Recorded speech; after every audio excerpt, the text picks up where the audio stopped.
Hey guys, Lawton with Verified Investing here. We're back with another video. Last video I told you I was going to show you how to trade, so let's get right into it. Let's say you want to trade Pepe USDT, right? So in this case, let's say I'm looking at the chart action and I think that this sideways consolidation means Pepe should go up.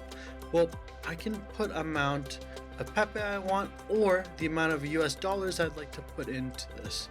In this case, let's say I'm going to put $150, but since I'm can use 10 times leverage, it's going to cost me, you see here, only $15. So let's buy it by market price, and it looks like I'm in.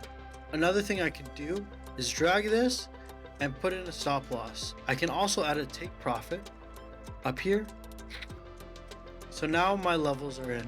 I have a stop loss, a take profit, and my order's been filled. So it's just that easy to trade with Blofin. Alright, tune in next time where I show you about copy trading and some of the other cool things that Blofin has to offer.